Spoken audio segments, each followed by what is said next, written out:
여러분 안녕하세요. 캐나다 일려TV의 박일려예요. 저는 제가 이제 맨 처음에 이민 와서 제가 무엇을 했을까 그런 생각을 해봤어요. 아들도 그렇고 딸도 그렇고 이민 오는 걸 그렇게 반겨하지 않았어요. 이민 가는 거를.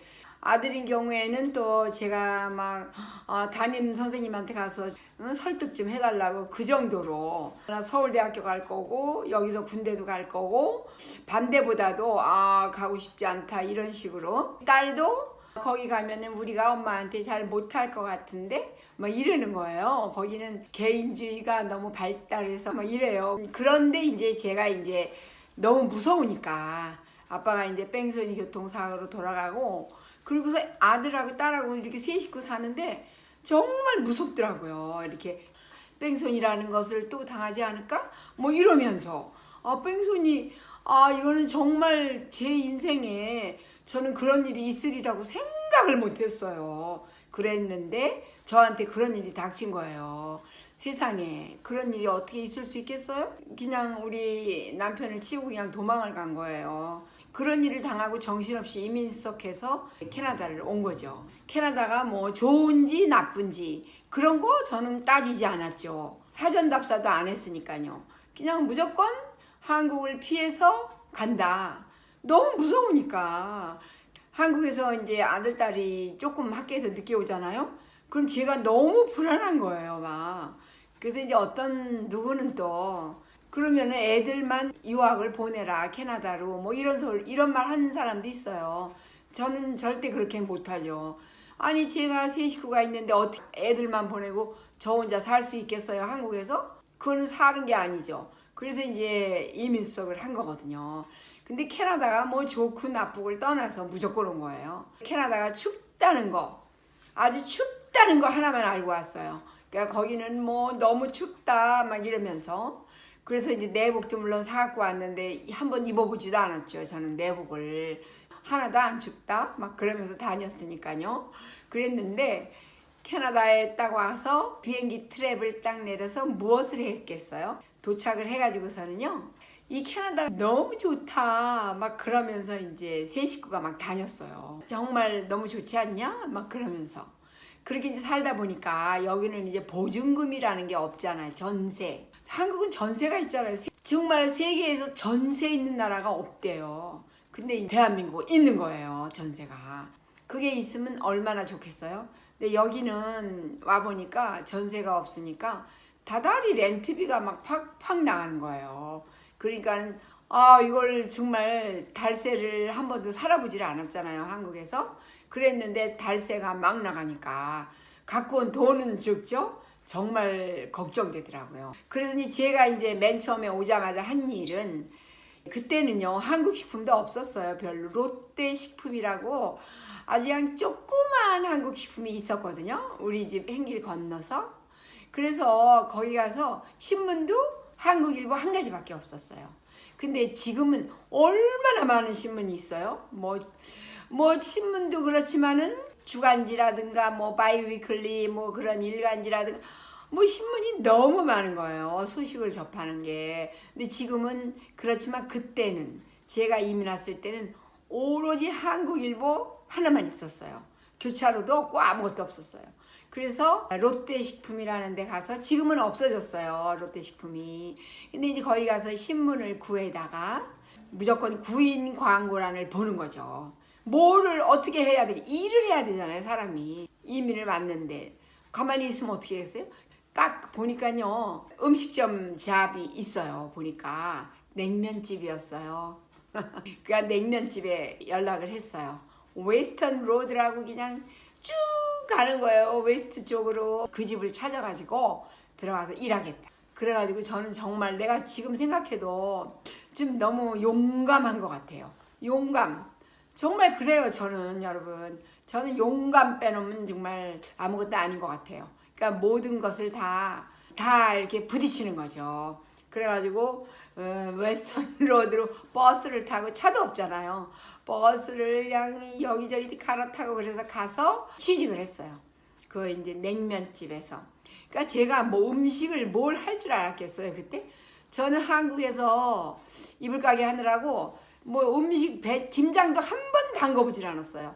김장도 다 이제 담는 사람이 있고 와서 그렇게 이제 다 했지. 제가 막 이렇게 일을 막 음식을 막 그러질 않았거든요. 근데 어떻게 하겠어요. 그래서 이제 그 냉면집에 취직을 했는데 뭐 하실 줄 아는 거 있느냐 그래서 아니 저 한국 사람인데 뭐든지 다 한다고 제가 이제 그랬어요.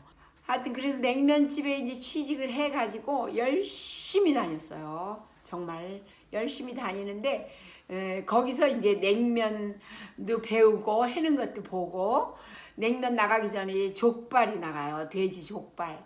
그걸 돼지 족발을 막 이렇게 이제 삶았다가 양념을 막 했다가 오븐에다 또 구워요. 그래서 이제 이게 서비스로 나가는데 그게 너무 맛있는 거예요. 그래서 제가 이제 그거를 돼지 족발을 그런 요리를 어디 해봤겠어요? 근데 이제 돼지 족발을 그 옆에 웨스턴 로드 그 냉면집 옆에가 중국 마켓이 있어요. 조금 걸어가면은. 그래서 그거를 주당 주급을 받는 날 돼지 족발을 거기 가서 샀어요. 조그매요. 조그만 것들. 그걸 사가지고 집에 와서 그때는 이제 콘도에 렌트를 살았는데 하이드로가 풀이에요. 거기 옛날에 다 그런 데가 많았어요. 캐나다 이민 오면은 수도세, 전기세 다 그냥 안 내는 거예요. 그러니까 뭐 얼마나 좋겠어. 오븐을 이제 그 돼지 족발을 양념해가지고서 삶았다가 양념을 해서 막 구웠어요. 칼집을 숭숭 내가지고서 양념을 해서. 그래서 이제 애들을 주니까 너무 맛있다는 거예요. 그게 돼지 족발이. 그런 일도 있었어요. 그러니까 제가 이제 거기서 음식점에서 냉면집에서 일을 하다 보니까 그렇게 이제 그런 걸 배우는 거죠. 그리고 냉면집에서 일을 하다 보니까 또 이제 애들이 하이스쿨 다니고 막 그러면 냉면 저는 냉장고에다 막 국물, 육수 국물이랑 냉면 삶아서 해놓고 막 그렇게 하거든요. 고기도 삶은 거 썰어 놓고 뭐 이제 오이도 좀 채를 써 놓고 지금도 그래. 너무 맛있었다고 그게 막 그런 얘기도 하고. 그러니까 이제 음식점을 다니면서 돈도 벌고 그렇게 맛있다는 소리도 듣고 그러면서 살았죠. 그러니까 처음에 첫 직장이 냉면집이에요. 냉면집. 그래서 정말 거기서 여러 가지 많은 걸 배우고 거기서 아는 지인도 만났었어요. 거기서 일을 열심히 하고 있는데 아는 지인을 만난 거예요. 만나면 어때요?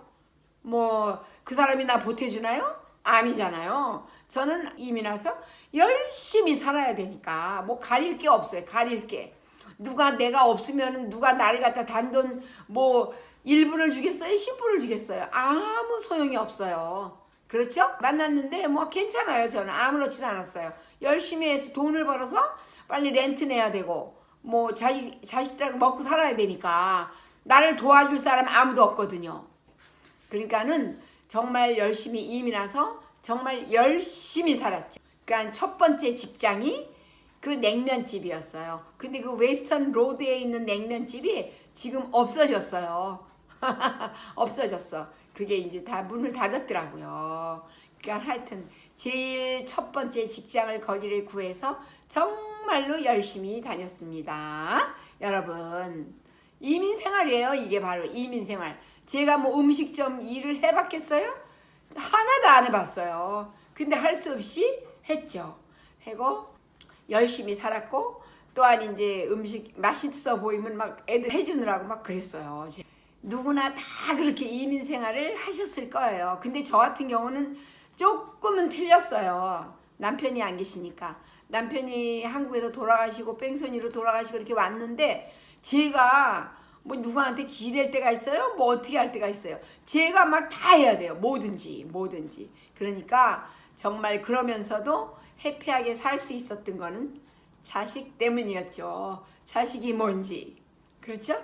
제가 이렇게 말을 하는데 약간 지금 이렇게 울컥하네요. 눈물이 나는데 정말 그래요. 자식이 뭔지 자식 때문에 열심히 살았고 캐나다에 와서 그렇게 살았어요, 여러분. 여러분 저의 얘기 들으시면서 조금이라도 좀 힐링이 되시고 도움이 되셨으면 좋겠어요. 여러분 구독과 좋아요 부탁드려요. 안녕히 계세요.